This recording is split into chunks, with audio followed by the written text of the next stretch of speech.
दोस्तों ये वीडियो आपके लिए बहुत ही इम्पोर्टेंट होने वाला है, क्योंकि इसमें मैं आपको बताऊंगा जो एग्ज़ाम सेंटर जाने से पहले आपको क्या क्या करना है और ओएमआर को किस तरह से फिल करना है। तो जैसे कि लिखा हुआ है, एग्ज़ाम शुरू होने से पहले इन बातों का ध्यान रखें। जी हाँ दोस्तों, इन बातों का आपको ज़रूर ध्यान रखना है। फर्स्ट नंबर है एग्ज़ाम सेंटर। एग्ज़ाम शुरू होने से आधा घंटा पहले ज़रूर पहुँच जाएँ। एग्ज़ाम सेंटर जो है ना, आप एग्ज़ाम जब से शुरू हो रहा है यानी कि 9:30 जो टाइम है फर्स्ट सीटिंग वालों के लिए, वो 9 बजे तक एग्ज़ाम सेंटर ज़रूर पहुँच जाएँ। उसी तरह से 1:45 से जिसका एग्ज़ाम है वो 1:15 तक ज़रूर एग्ज़ाम सेंटर पहुँच जाएँ। अगला है एग्ज़ाम सेंटर पहुँचने के बाद पढ़ाई से संबंधित कोई भी बात अपने दोस्तों से न करें। एग्ज़ाम सेंटर जैसे ही पहुँचे हैं या फिर एग्ज़ाम सेंटर पहुँचने के दौरान आप कोई भी पढ़ाई से रिलेटेड बात अपने दोस्तों के साथ नहीं करें। अगर ऐसा करेंगे तो आपको हो सकता है किसी चीज़ के बारे में पता नहीं हो, तो आप इसके कारण आप डीमोटिवेट हो सकते हैं। तो इस बात का ज़रूर ध्यान रखेंगे।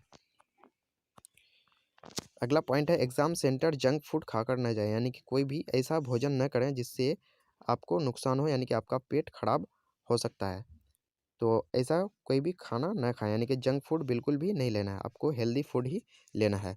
नेक्स्ट है अपने साथ एडमिट कार्ड के अलावा एक आधार कार्ड या कोई भी फ़ोटो आईडी प्रूफ़ ज़रूर साथ रखें। यानी कि आपको अपने एडमिट कार्ड के अलावा आधार कार्ड या फिर कोई भी फ़ोटो आईडी प्रूफ़ अपने साथ में रखना, साथ ही साथ मास्क और सैनिटाइज़र ज़रूर अपने साथ रखना है। अगला पॉइंट देख लेते हैं, अगला पॉइंट क्या कह रहा है। अगला पॉइंट हो जाता है, यदि कोई छात्र या छात्राएं एडमिट कार्ड सेंटर लाना भूल गए हो तो अपने साथ एक फ़ोटो आईडी प्रूफ ज़रूर रख लें।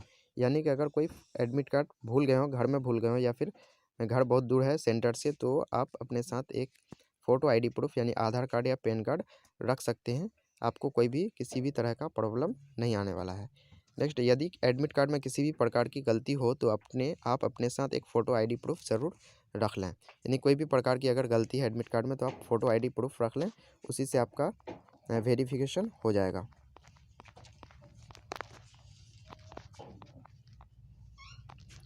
जैसे यहाँ पे देख पा रहे होंगे, ऐसे आपका काम होगा आसान। ऐसे स्टूडेंट जिनके एडमिट कार्ड में फ़ोटो गड़बड़ है, उन्हें परीक्षा में सम्मिलित कराए जाने से पूर्व बस उनका भौतिक सत्यापन कराया जाएगा।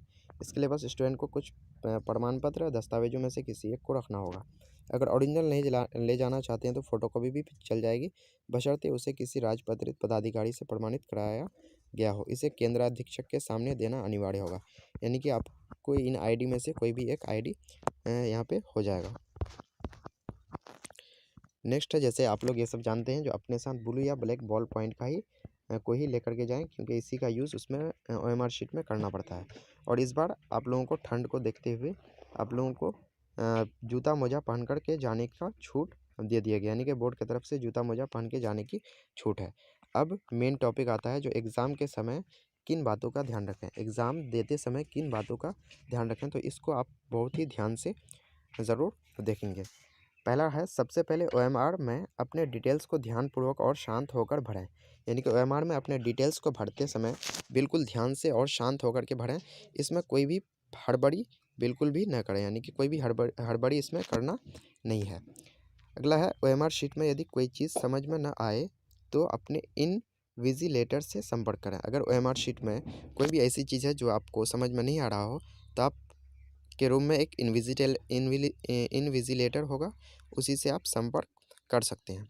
अगला, यदि ओएमआर को भरने में कोई गलती हो जाए तो इसकी सूचना तुरंत इनविजिलेटर को दें। वह जैसा कहें वैसा ही करें, बिना पूछे कुछ भी न करें। यानी कि ओएमआर को भरते टाइम अगर आपसे कोई गलती हो भी जाती है तो आप तुरंत इनविजिलेटर को इसके बारे में सूचना देंगे, ना कि अपने से उसको सही करने में लग जाएंगे। पहले उसको बताएं, वो जैसा भी कहेंगे वैसा ही आपको करना पड़ेगा। अपने से करेंगे तो फिर आपको नुकसान हो सकता है।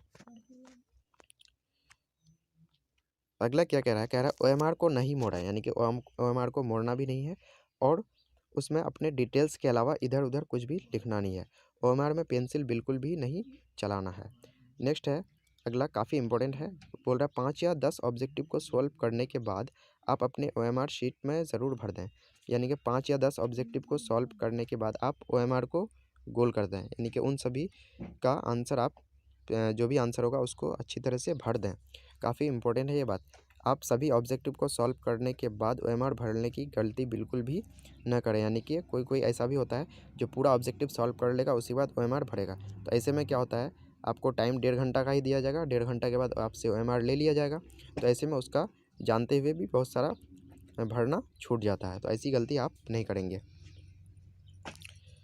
आगे प्रत्येक को सॉल्व करते समय ओएमआर को साइड में रख दें, यानी कि प्रश्न को सॉल्व करते समय ओएमआर को साइड में रख दें। इससे क्या होगा, क्योंकि प्रश्न सॉल्व करते हैं तो उस वक्त हमारा प्रश्न को सॉल्व करने के टाइम ध्यान रहता है, तो हो सकता है प्रश्न सॉल्व करते करते आपका पेन आपके ओएमआर में किसी तरह से लग जाए, तो उससे आपको नुकसान हो सकता है। इसलिए ओएमआर को उस टाइम साइड कर दें। अगला, ओएमआर को गोले को अच्छी तरह से भरें। ओएमआर के गोले को अच्छी तरह से भरना है।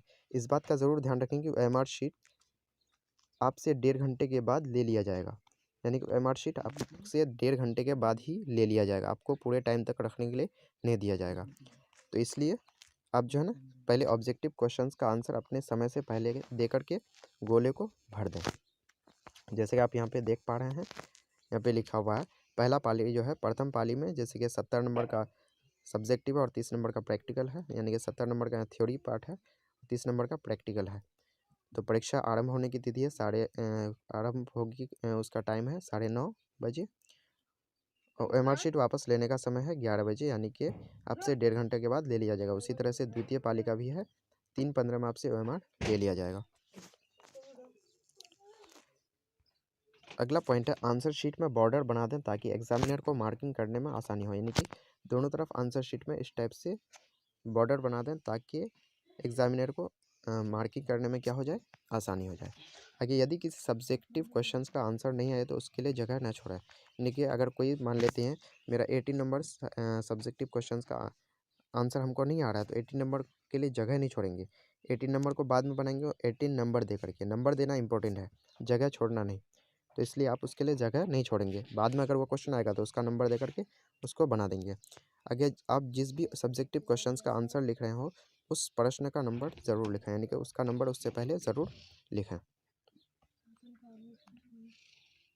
अगला, एग्ज़ाम के बाद आप उस पेपर का डिस्कस बिल्कुल न करें जिसका आप एग्ज़ाम दे चुके हैं। एग्ज़ाम देने के बाद आप अगले विषय की तैयारी में लग जाएं, यानी कि एग्ज़ाम देने के बाद आप उस पेपर का बिल्कुल भी डिस्कस नहीं करें जिसका आप एग्ज़ाम दे चुके हैं, क्योंकि आप उनमें जो करना था आप उसमें कर लिया। अगर आप उसमें ज़्यादा ध्यान देंगे तो आपका अगला पेपर में जो तैयारी करना था वो आप नहीं कर पाएंगे, आप उसमें डीमोटिवेट हो सकते हैं। तो इसलिए एग्ज़ाम के बाद उस पेपर का डिस्कशन बिल्कुल भी ना करें जिसका आप एग्ज़ाम दे चुके हैं। एग्ज़ाम देने के बाद अगले विषय की तैयारी में लग जाएं। तो यहाँ पे था ये इम्पोर्टेंट पॉइंट्स, इसको आप अगर ध्यान रखेंगे तो आप अच्छे स्कोर कर सकते हैं। तो आप एग्ज़ाम के बाद इस नंबर पर आप क्वेश्चन भेज सकते हैं, यानी कि इस नंबर पर व्हाट्सएप कर सकते हैं, 6200429390 पर व्हाट्सएप कर सकते हैं। चलिए, आप सबको ऑल द बेस्ट। जय हिंद, जय भारत।